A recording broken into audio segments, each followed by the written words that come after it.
그래서 지금 엔비디아 주식을 사도 결코 늦은 게 아니에요. 지금부터 그 근거를 말씀드릴게요. 이 시나리오대로라면 3년 후에 거의 3배가 오르게 되니까요. 안녕하세요. 함께하는 장기투자 채널 장기투입니다. 누군가 여러분들에게 두 그림 중에서 뭐가 고양이냐고 묻는다면 장난하냐고 대답할 것이 분명해요. 너무 쉬운 문제니까요. 그런데 이 문제를 인공지능에게 묻는다면 이야기가 달라져요.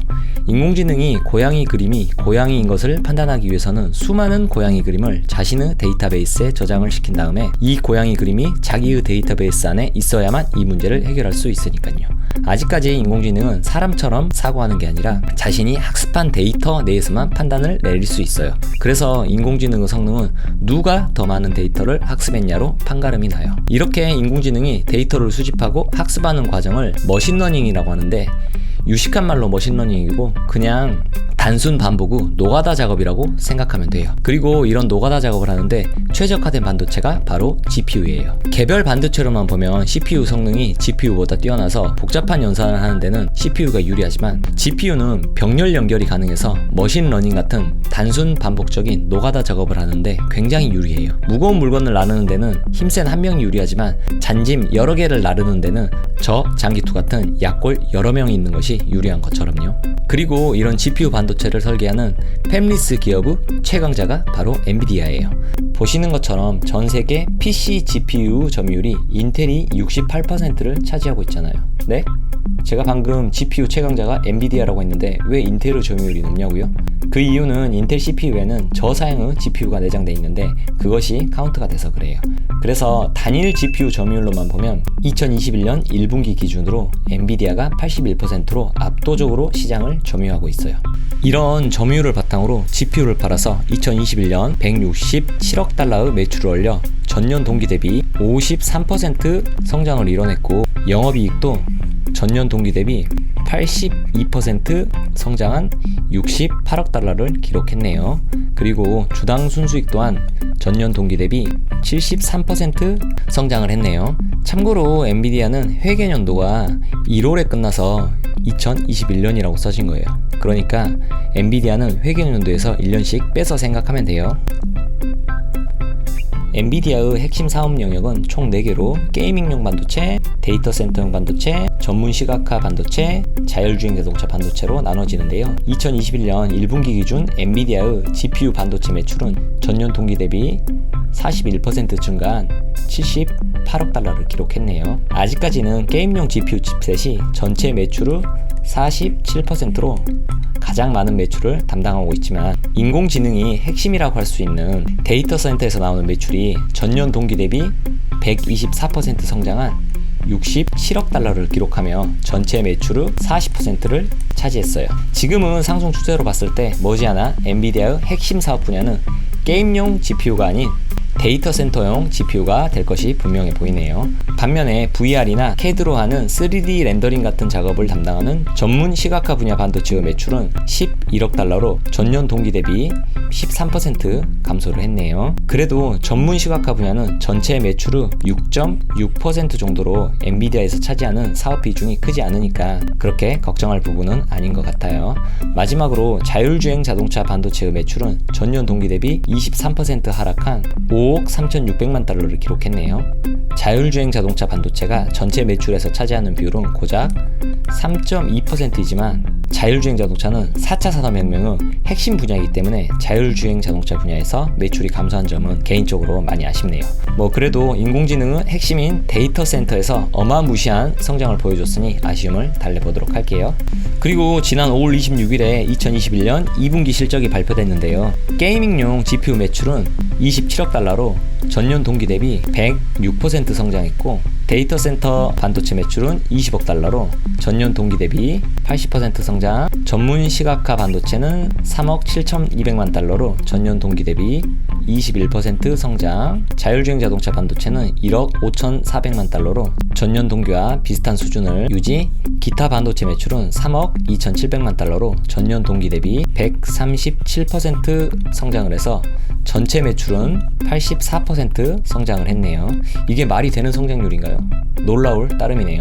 매출과 영업이익의 전년 동기 대비 성장률을 조금 멀리서도 봐볼게요. 엔비디아의 성장은 그동안 기복이 있긴 했어도 꾸준히 성장이었음을 알 수 있을 거예요. 참고로 여기 영업이익의 마이너스 성장률은 전년 동기 대비 줄어들었단 말이지 적자를 기록했다는 말은 아니에요. 그리고 2020년부터 폭발적인 성장을 하고 있다는 것도 알 수 있네요. 아까 말씀드렸어요. 엔비디아의 회계연도가 1월에 끝나서 그냥 1년씩 빼고 생각하면 돼요. 손익계산서의 각 항목이 레비뉴 대비 몇 %를 차지하는지도 잠깐 봐볼게요. 매출에서 매출을 발생시키기 위해서 필수적으로 필요한 비용이 코스트 오브 레비뉴를 뺀 값을 그로스 프로핏이라고 하는데요. 매출 대비 그로스 프로핏이 높으면 높을수록 이익의 질이 좋다는 말이에요. 지난 12개월을 기준으로 엔비디아의 그로스 프로핏은 매출 대비 63.26%를 차지하고 있네요. 이게 얼마나 대단한 수치냐면 엔비디아가 속한 IT 기업의 중앙값이 48.95%이기 때문이에요. 원래도 IT 섹터는 마진율이 높아서 평균 그로스 프로핏 마진이 좋은데 엔비디아는 그 중에서도 특히 좋다는 말이니까요. 더 대박인 건 이런 그로스 프로핏 마진이 계속해서 오르고 있다는 점이에요. 그래서 엔비디아는 이익의 질이 계속해서 좋아지고 있다고 해석을 할 수 있겠네요. 기업이 실제적으로 벌어들인 수입인 영업이익도 매출과 비교해서 봐볼게요. 엔비디아는 29.61%라는 말도 안 되게 좋은 영업이익률을 자랑하고 있어요. 대박이죠. 그리고 엔비디아는 지금까지 꾸준히 매출의 4분의 1 이상을 연구개발비로 써왔어요. 이렇게 막대한 연구개발비를 쏟아서 만들어 놓은 기술적 진입 장벽은 엔비디아의 경쟁력이라고 볼 수 있겠네요. 수익성 지표를 정리된 자료로 빠르게 보고 넘어갈게요. 그로스 프로핏 마진은 방금 설명했으니 넘어가고, 조금 전 영업이익률과 비슷한 매출 대비 순수익이 얼마를 차지하고 있는지를 나타내는 지표인 넷 인컴 마진도 27%로 아주 훌륭하고, 자산 대비 순수익을 나타내는 ROA는 13%, 자본 대비 순수익을 나타내는 ROA는 33%로 수익성이 아주 뛰어나다는 것을 알 수 있네요. 기업의 기초 체력을 나타내는 재무 상태표도 정리된 자료로 빠르게 보고 넘어가도록 할게요. 1년 안에 현금화할 수 있는 유동성 자산이 1년 안에 갚아야 하는 유동 부채에 비해서 얼마나 많은지를 나타내는 유동 비율은 4.53배로 유동 비율이 굉장히 뛰어나다고 평가할 수 있겠네요. 유동 비율이 2배만 돼도 유동성이 아주 풍부하다고 평가하니까요. 자본 대비 부채가 얼마나 되는지를 나타내는 부채 비율도 41%로 아주 건전하다고 평가할 수 있겠고, 영업이익이 이자 비용에 비해서 얼마나 많은지를 나타내는 커버리지 레시오도 26배가 넘어가 종합적으로 봤을 때 엔비디아는 부채는 적고 현금이 넘쳐나는 아주 건전한 재무 구조를 가졌다고 할 수 있겠네요. 그래서 엔비디아는 성장성, 수익성, 안정성 모두 최고인 기업이라고 평가를 내리고 싶네요. 그런데 사람들의 생각은 다 똑같아요. 엔비디아의 주가가 최근에 올라도 너무 많이 오른 거 보이시죠? 일단 순수익 대비 주가가 얼마나 고평가되었는지를 나타내는 PER 지표를 봐볼게요. 일회성 비용을 제외한 농갭 수익으로 계산한 PER도 60배로 섹터 평균에 비해서 고평가됐고, 공식적인 회계 지표인 갭 수익으로 계산한 PER도 84배로 섹터 평균에 비해서 고평가됐어요. 그리고 AMD 33배, 인텔 12배, 브로드컴 43배, 퀄컴 19배로 비슷한 다른 기업에 비해서도 PER은 고평가가 됐어요. 그리고 매출 대비 주가가 얼마나 고평가되었는지를 나타내는 PSR도 22배로 섹터 평균에 비해서 고평가됐네요. 어떤 수치로 보든 간에 엔비디아 주가는 지금 고평가됐어요. 엔비디아는 조금 전에도 설명드렸듯이 성장성, 수익성, 안정성 무엇으로 보든 간에 좋은 기업 이외에는 틀림없는데, 일단 지금의 주가는 다른 기업들에 비해서 고평가됐다고 할 수 있겠네요. 그런데 저 장기투는 엔비디아의 주식은 고평가가 아니라 시장의 관심이 뜨거워 인기가 많다라고 표현하고 싶어요. 그래서 지금 엔비디아 주식을 사도 결코 늦은 게 아니에요. 지금부터 그 근거를 말씀드릴게요. 이 자료는 시킹알파 사이트에서 가져온 월스트리트 컨센서스 자료인데요. 이것도 1년씩 빼고 보면 돼요. 36명의 애널리스트들이 평균적으로 예상한 2021년 엔비디아의 주당 순수익은 15.87달러로 전년 동기 대비 58.69% 성장으로 나왔네요. 2022년 37명의 애널리스트들이 전년 동기 대비 8.69% 성장한 7.25달러의 주당 순수익을 예상했네요. 2023년 EPS는 19.58달러로 13.5%, 2024년은 27.33달러로 39.61% 성장할 것이라고 예상했네요. 혹시 모르니 핀박스에서도 컨센서스 예측치를 가져와 봤는데요. 시킹알파 자료와 거의 비슷하네요. 조금 뒤에 이를 이용해서 예상 주가를 계산해 보도록 할게요. 그런데 이 자료를 어떻게 신뢰하냐고요? 맞아요. 월스트리트 애널리스트들은 컨센서스 예측치를 내놓을 때 기업이 발표한 가이던스에 의존하는 경우가 대부분이에요. 그리고 세상 만사 100%가 어디 있나요? 그래서 틀릴 가능성도 굉장히 높지만 저는 적어도 엔비디아는 이 정도 예상치는 나올 것이라고 믿고 있어요. 이 그래프는 지난 몇 년간 컨센서스 EPS 예측치와 실제 EPS를 나타내는 그래프인데요. 엔비디아는 검정색 막대의 컨센서스 예측치보다 항상 실제 수익이 더 높았다는 것을 보실 수 있으실 거예요. 물론 과거에 컨센서스 예측보다 실제가 더 좋은 결과를 보여줬다고 해서 미래에도 이와 같은 결과를 보여준다는 보장은 없어요. 그래도 이 정도 자료라면 컨센서스 예측치에 어느 정도 신뢰성을 부여해줄 수 있다는 생각이 들어요. 컨센서스 예측치는 한 번 발표된 것이 계속 그대로 가는 것은 아니에요. 컨센서스 리비전이라고 해당 기업이 속한 시장 상황과 기업의 상황에 따라 계속해서 수정되거든요. 그런데 2021년 예상치는 최근에 계속해서 상향 조정됐고 2022년도, 2023년도 계속해서 꾸준히 상향 조정되어 왔어요. 물론 먼 미래의 예측치는 조금 들쭉날쭉한 감이 없지 않아 있는데 그래도 큰 그림을 보면 역시나 계속해서 상향 조정되고 있는 것을 보실 수 있으실 거예요. 외계인이 갑자기 지구에 나타나서 지금처럼 GPU를 통해 노가다로 인공지능을 구현하는 방식이 아니라 인간은 왜처럼 신경망 처리를 통해 정보를 학습하고 처리하는 NPU 방식의 반도체 기술을 엔비디아가 아닌 다른 기업에게 전수해줘 버린다면 이런 예측치는 틀릴 가능성이 아주 높아요. 그런데 그런 극단적인 경우가 아니라면 엔비디아의 이런 예측치는 오히려 보수적인 예측치라고 저는 개인적으로 생각하고 있어요. 엔비디아는 지금 GPU뿐만 아니라 그레이스 CPU라는 데이터 센터를 위한 차세대 반도체도 개발 중에 있어요.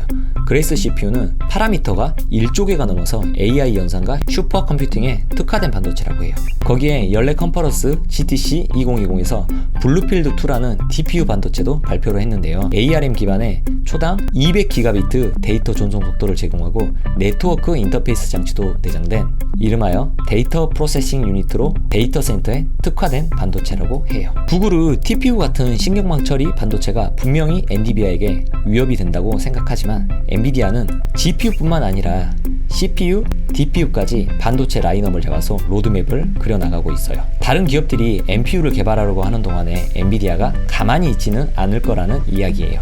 이제 예상 실적을 통해서 예상 주가를 구해보도록 할게요. 예상 주가를 구하기 위해서는 먼저 PER은 시가총액 나누기 순수익 또는 주가 나누기 EPS라는 것을 알아야 하는데요. 여기서 EPS는 시가총액 나누기 주식수로 한 주당 벌어들이는 순수익이 얼마인지를 나타내는 값이에요.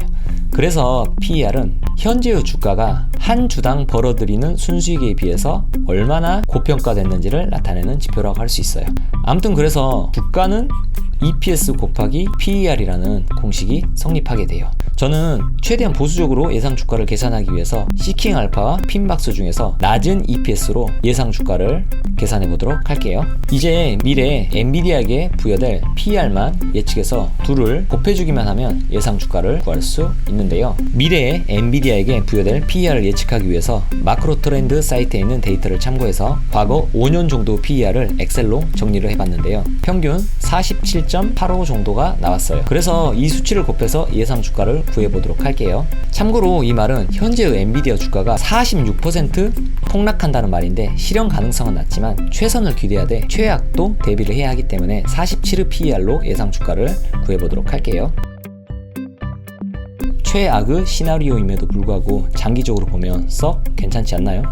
3년 뒤인 2024년에 58% 상승을 기대해 볼 수 있으니까요.